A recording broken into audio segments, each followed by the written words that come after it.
A lot is happening in Palestine right now, particularly in Jerusalem and Gaza. Here are 3 things you should know about it. Number 1, this is ethnic cleansing, not a real estate dispute. As the recent major Human Rights Watch report shows, the status quo for all Palestinians living under Israeli rule is apartheid. Now, Israel imposes different forms of apartheid on different Palestinians, but for all of them, Israel engages in systemic, institutionalized discrimination and a crushing denial of their most basic rights. That started with the establishment of Israel, when it drove out more than 750,000 Palestinians out of their homes and destroyed more than 500 Palestinian towns and villages in order to create a Jewish majority in a place that had a Palestinian Arab majority. And what's happening today is a continuation of that process.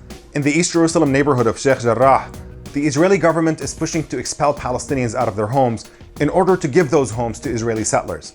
And this isn't the first time that this is happening. It's becoming a familiar scene in East Jerusalem.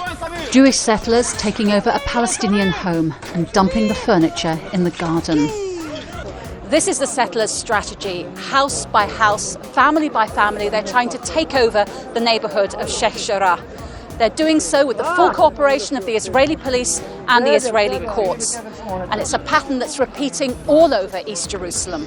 And to make matters worse, these families in Sheikh Jarrah were already refugees driven out from their homes when Israel was established. Now, while some Israeli leaders are upfront about this being an effort to drive out Palestinians to achieve demographic dominance in Jerusalem, others try to hide their real aim and pretend that this is all a real estate dispute that the Israeli courts can handle. But let's not forget that this is all happening in East Jerusalem, which is occupied Palestinian territory that Israel has no legal claim to whatsoever. A mountain of UN resolutions makes that much clear. Expelling an occupied people out of their homes in order to transfer the occupiers' population into those homes is a war crime under international law. Number 2, racism and brutality are on full display. The violence in Jerusalem did not come out of nowhere. It's been slowly brewing on the back of rising bigotry and incitement by Israeli leaders. In fact, the head of the so-called Jewish Power Party, Itamar Ben-Gvir, the guy who says that the Israeli terrorist who massacred 29 Palestinians in a mosque is his hero, is now sitting in the Israeli Knesset and is allies with Israeli Prime Minister Benjamin Netanyahu. He's the same guy seen here standing next to the deputy mayor of Jerusalem as he taunted an injured Palestinian demonstrator and saying that he wished he had been shot in the head.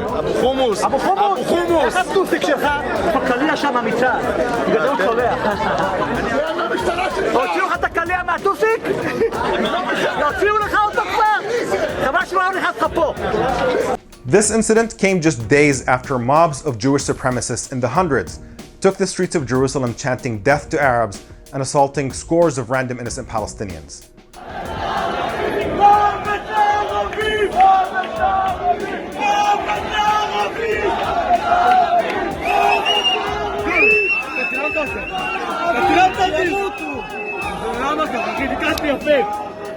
With Palestinian demonstrators drawing attention to the impending ethnic cleansing in East Jerusalem, Israeli Prime Minister Benjamin Netanyahu needed a distraction, and the surest way to get one is to keep escalating violence against Palestinians until he could provoke a violent response so he could switch up the narrative.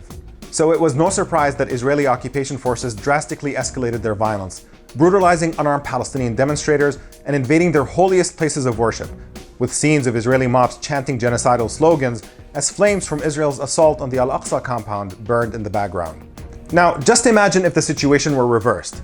If it was armed Palestinians invading Jewish places of worship and brutalizing unarmed Israelis in videos that littered social media, that footage would be playing on a loop as breaking news on just about every network. Unfortunately, many did not pay attention until what happened next. Number 3, Israel is massacring civilians in Gaza.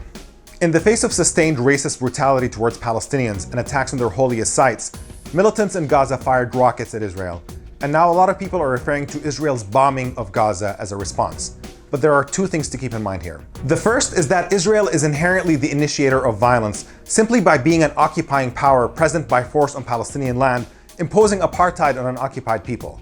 And this includes Gaza, where Palestinians are under siege and occupation, trapped with no access to the outside world. Israel claiming self-defense in this situation is every bit as absurd as an armed and violent intruder in your home claiming to be defending themselves.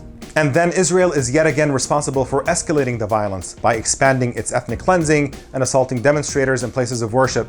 So if you're thinking about referring to a cycle of violence, just remember this key context. This is violence between an oppressor imposing occupation and apartheid and the victims of that oppression and apartheid. Only one side here, Israel, holds all of the power, has all of the fighter jets, controls all of the borders, and is imposing systemic oppression on an entire people. To speak of this as if there are two equal sides is to distort the most basic reality. The second thing is that Israel regularly bombs civilian areas in Gaza indiscriminately, to the condemnation of every major human rights organization in the world. Back in 2014, they killed more than 500 Palestinian children in the span of 6 weeks. And in just the last few days, they've killed no less than 27 Palestinian children and brought down entire apartment buildings. These are also war crimes, and they are the end result of Israel's refusal to see Palestinians as equal human beings who are deserving of the same dignity and rights that Israelis have. And now, after endless incitement, a horror show is unfolding throughout Israel, where mobs are breaking into random Palestinian homes and attacking the residents while children scream.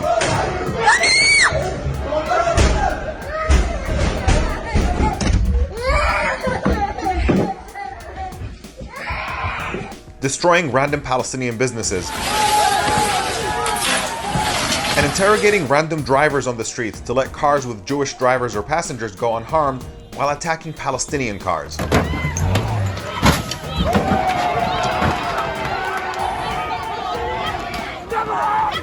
And the worst of it all is that Israel's violence is paid for with our tax dollars, to the tune of $3.8 billion every year. That's more than $430,000 every hour of our money going to finance these crimes. So for anyone who's interested in solving the crisis in Palestine, or just in making sure that their money is not funding war crimes, there's a very simple question to ask. Is this how our money should be spent?